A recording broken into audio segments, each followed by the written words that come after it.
said a Gunshots in Chicago. Okay.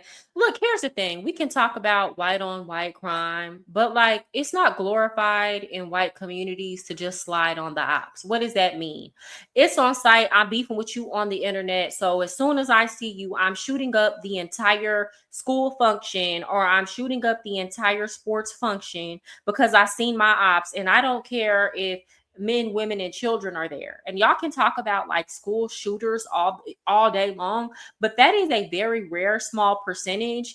This type of stuff is going on every single day on the regular. And not only is it happening, it's glorified. It's glorified. It's sung about. It's condoned. It makes you more of a man if you do stuff like this.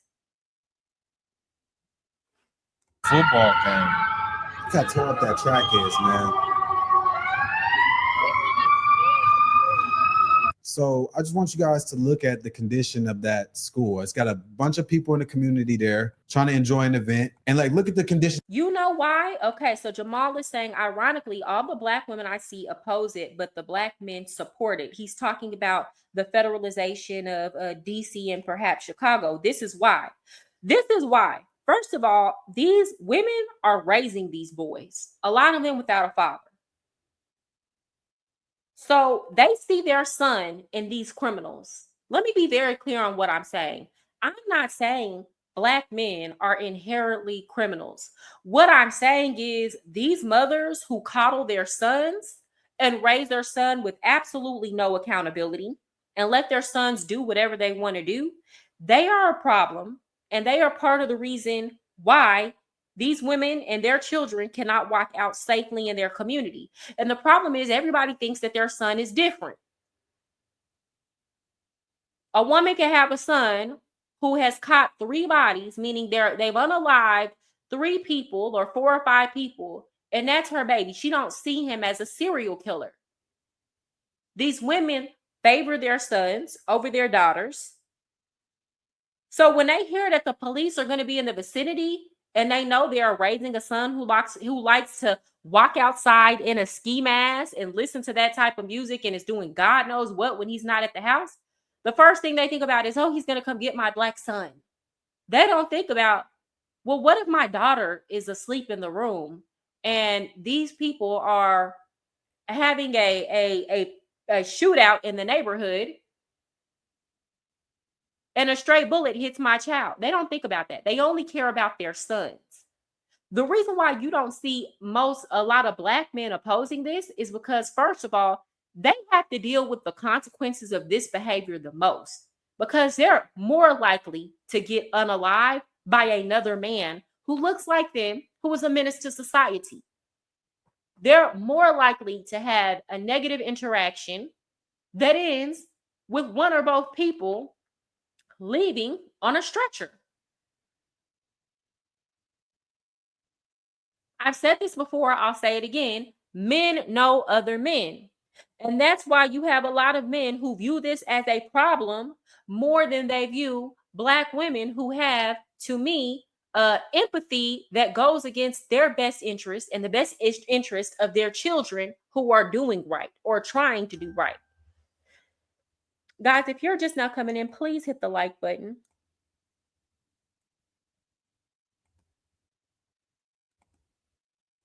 Of this track. So if this was a safe community and all these members of the community felt safe and could put money into the community, I'm sure this place would be a lot nicer. But you have knuckleheads and Neanderthals shooting, making the community unsafe, where children got to run, everybody got to duck and cover at a freaking football game. Everybody suffers. The innocent people suffer, the community suffers, and everything else around it suffers. So when y'all talk about, oh, these communities are that with all this violence and poverty is toe up, you got to realize that cycle of violence is keeping y'all in poverty.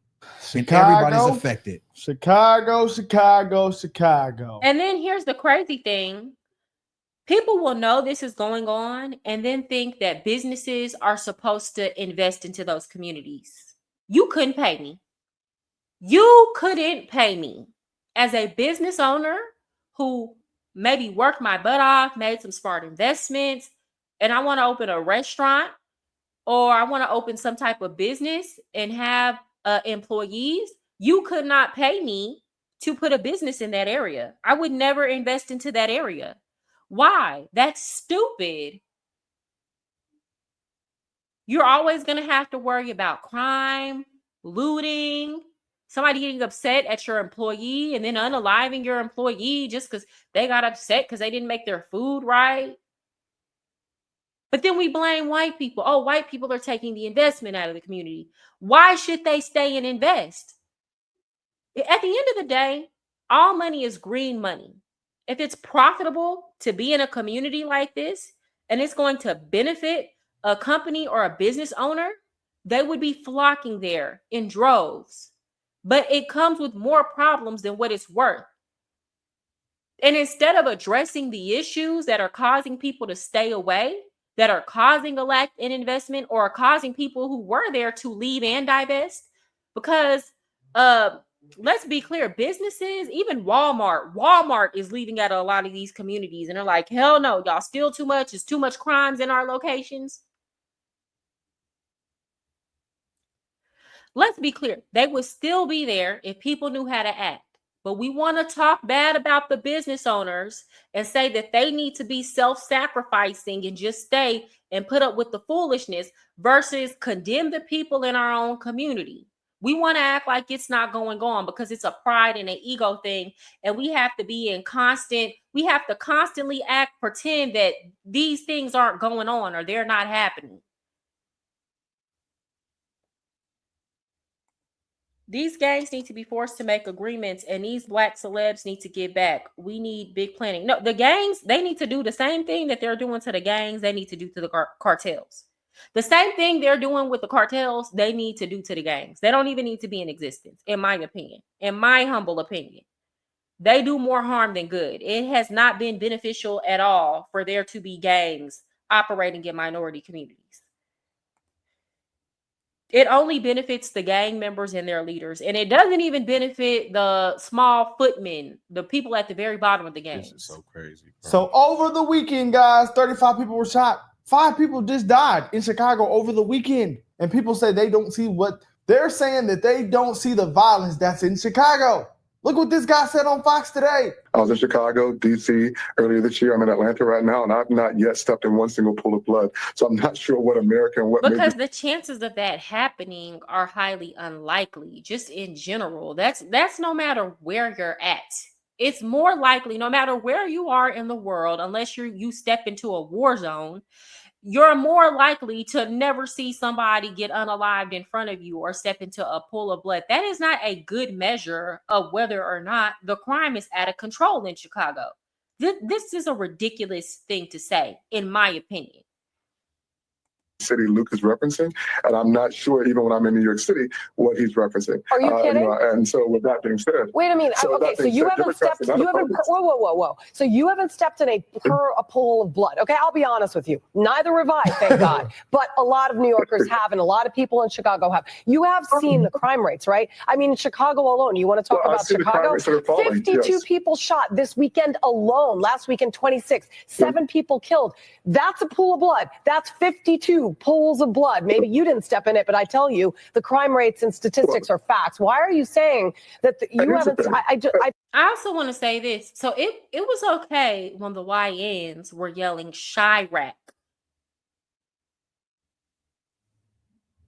And that was to draw a comparison between Iraq, war-torn Iraq, and Chicago. So it was okay when they were acknowledging that the crime is so bad that it's basically a war zone. But when Donald Trump and the federal government and the rest of the people that can see it's going on acknowledge the crime rate is out of control, all of a sudden, Chirac is non-existent. Oh, okay.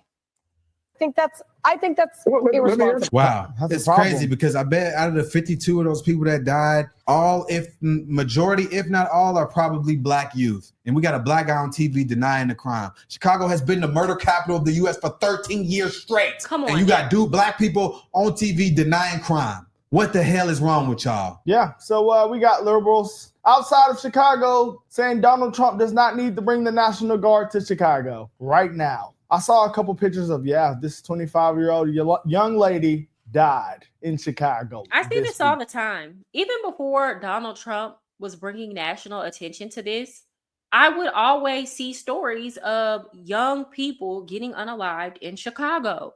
It's crazy. Again. Wow. Damn, life cut short. Y'all just look at it's some crazy Wrigley stuff. Field at the baseball field. Bro, it was going crazy in Chicago this weekend. Whoa. It's been going crazy. There appear to have been some kind of large gathering overnight. Chicago police confirming that 5 people were shot near 36th Street and Cottage Grove. Officers responded to the area around 1 o'clock last night, 1 o'clock this morning, I should say. Police say while they were on scene, officers heard gunshots and moved to the area of gunfire. That's where officers, they say they found multiple victims. And This is one function, guys. Just want to let y'all know. This is one party. and moved to the area of gunfire. That's where officers, they say they found multiple victims, and several ambulances and paramedics were called to help those who were shot. The victims' ages range from 17 to 36 years old, and we're told the 17-year-old is in critical condition. Citizen app video from the scene shows a large police presence near Ellis Park as Chicago police investigated. Police say that there were 4 guns that were found in the area, and a person of interest was also taken. Illegal guns. You know, they have all these ghost guns. And again, I don't know why we're playing dumb. I met so many people that moved to Dallas from Chicago. And like they would, oh, I'm from Chicago. Y'all know that's a thing with Chicago people. I'm from the south side of Chicago. Okay, so it's okay for y'all to acknowledge that you come from a very rough place and a crime-ridden place, but now all of a sudden, oh my gosh, they're just using this as an excuse to police Black communities. Well, we need to be policing our own communities. Well, why can't you? Here's the thing. Why can't you? When Black people try to police their own communities, y'all know what y'all call them? Snitches. When Black people try to speak up about crime, say something about crime, prevent crime from happening, monitor the neighborhood, monitor the environment. I can't even imagine a Black person trying to do a citizen's arrest in Chicago. They would probably get murdered. Like, let's be for real here. Let's be for real. The Blacks in Chicago refuse to trouble the gangs as a whole. They barely want to acknowledge the migrants. Well, look, I can pull up some meetings now. They were going in on Brandon Johnson. Y'all remember when that Black lady was in the city council meeting in Chicago and she was like, Tom Homan, come get this N-word first. She was a Black woman and she was like telling Tom Homan to come get the mayor. She was not playing. But they had been like for at least, I had been seeing city council meetings from like at least 2 or 3 years ago where it wasn't just Black people. It was even like the legal immigrant population was like, y'all need to do something about this. Okay. Chicago mentality is a lot like North Korea. If you're good, don't worry about nothing else. No, but I saw them in city council. They were cutting up. What's up, caramel coated cutie? Waiting for the National Guards to come to NYC. Now, I thought that, correct me if I'm wrong, but don't y'all have the National Guard in the subway system right now? I thought I saw that somewhere. Because they're over there cutting up in New York. That's why New York, even though Donald Trump lost in New York, a lot of New York went redder than what it's been in a very long time. And for questioning. I want y'all to know something. Illinois has strict gun control laws. You need licenses. That's not stopping these heathens, these criminals from having guns. This is the point I'm trying to make, Jamal. Black policing their own neighborhoods is different than working with the police. My point I'm trying to make is Black people cannot be trusted to police their own neighborhoods. Can you trust somebody to police crime who won't even acknowledge that crime is happening? Let's even take it down to the Black family unit. I'm going to bring this back to the women because I feel like the women are a big part of the problem. You had in families their version of fixing situations when they found out that children were being touched by grown people was to pretend it doesn't even happen. So if on a familial level, you cannot be trusted to police your own situation, why should I trust you to police a community when it seems like it's your natural instinct to protect predators?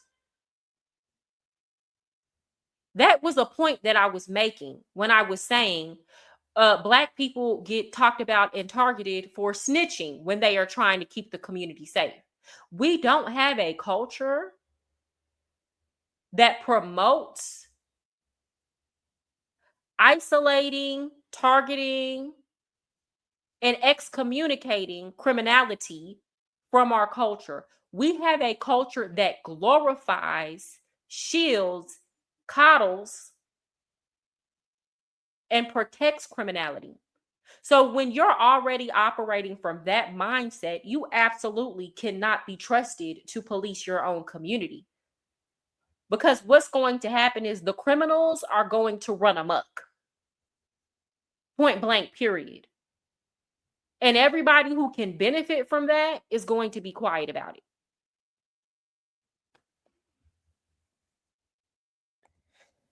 They were only in the train stations, not outside where we also need them. Yeah, I mean, I was reading about how y'all are now having moto crimes. For those of y'all who don't know what that is, let's say you're walking down the street and you have your cell phone. Now you have to worry about somebody snatching your cell phone on a motorcycle or snatching your bag off of you and getting away on a motorcycle. And that is a crime that is very common in Latin America, in particular, South America, especially in places like Colombia, where there's having a motorcycle is normal. More people have motorcycles than they actually have cars in Colombia. And so this is like a South American crime where people just who are criminals will just snatch things off of people on motorcycles. And like when I heard that this was happening in New York, I was like, what the hell? What's going on over there? We need to bring back the Panthers. I'm trying to find the real way to deal with this before jumping on there's not. Because again, you can't trust people. You can't trust people to do the right thing. So what? Okay, let's say you have a Black Panthers or people walking around with guns. There's a difference between people walking around saying we're willing to defend our community against an other. You know, we're willing to defend our community against white people who probably don't even want to come to your community, right? In 2025, they trying to stay the hell away from our community versus you literally having to do the work of policing your own. And again, I'm not just talking about violent crimes. What happens when you have to report crimes of violence against women and children and those kind of things that can be easily covered up? What happens when you have to report those? Because from what I saw from the P. Diddy trial and how I see the way that we respond, there was a video on the Shade Room and On Site where this young boy, and it was on camera, where this young boy came up on this white lady's porch, this old white lady's porch, and he was like patting and rubbing and grabbing her butt, and she was telling him to go on. It's a Black young boy and a white lady. I go under the comments and immediately the vast majority of people, no, I need to know what happened. She must have liked it. She must have told him to do. This woman is like well over 60 years old, grabbing the rail. She told him to go on. The woman said she was scared, and luckily finally he stopped and went on. And the immediate reaction is to jump to the defense. I could even understand people saying, okay, I'm just not going to say anything. I'm going to let the details come out. But what I'm seeing on this camera is crazy. It immediately went to trying to blame the elderly woman for this 14-year-old coming on her porch and essaying her. This is the mentality that we have in our community. So how can we self-police? It's not possible. It's not possible. We're going to have one of the most crime-ridden communities and things being swept up under the rug. No, I will take the white man policing our community every day. I'm going to take the white man's law every single day before I have to deal with with the public opinion of black folk, oh hell no. Oh hell no. I wish the hell I would. No, I ain't doing it. That is correct, Mariah. The illegals are snatching phones while on motorized scooters. Wow. Much of our community is very sick and divided. Yeah, so until you fix that, like what Pastor, what was his name? Was that Pastor Manning? Y'all know the pastor who was like, it's a God problem.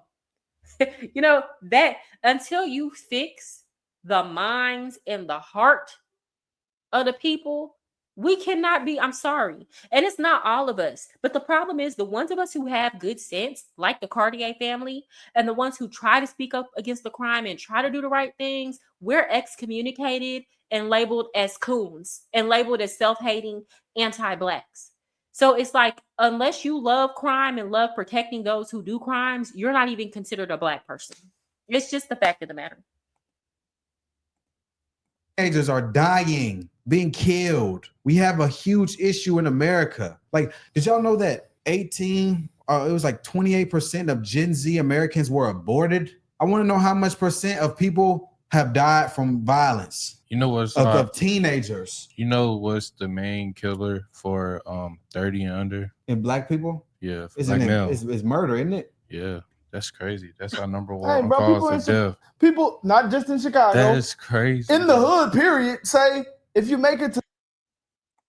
Now, that same stat doesn't bear out for all white men. Because here's the thing. Y'all try to make it seem like, oh, well, what, you know, people unalive who they're nearest to, which, like, on its face, that makes sense. But unaliving by another man is not the number one cause of white men in the same age group as black men. Do y'all understand? It's not the same thing.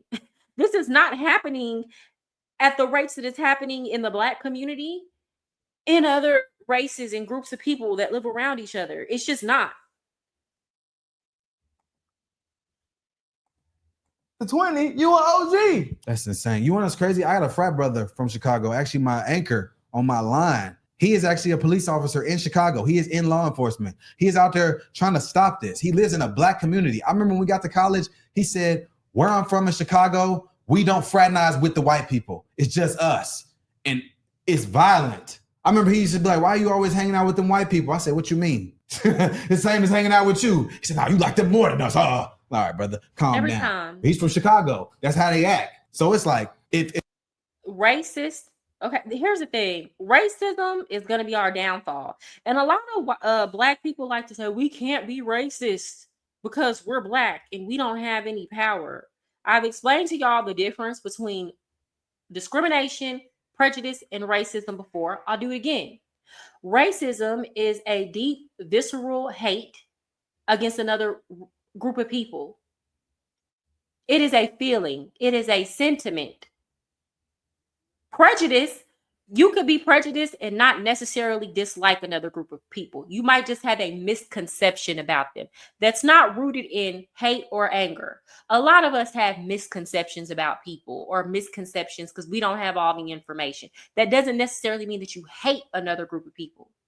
Discrimination is when you get to practice racism, right? Discrimination is when you have the power to give somebody or not give somebody the opportunity based on their race, gender, what they look like. So what a lot of black people mean to say is that you are in no position to discriminate. That's what you're trying to say. That doesn't make you any less racist. It doesn't make you any less hateful than anybody else who dislikes somebody and judges somebody solely because of their skin color. So y'all like to complain about there's no investment in the community, no progress, people view us a certain way. But whenever black people try to cross those color lines and actually integrate, when black people decide, I want to be an American and I want to fully integrate into society and I want to have social, not antisocial behaviors, then the conversation always goes to, you hate your own people, you don't like us. It's just so insecure. It's so insecure. It's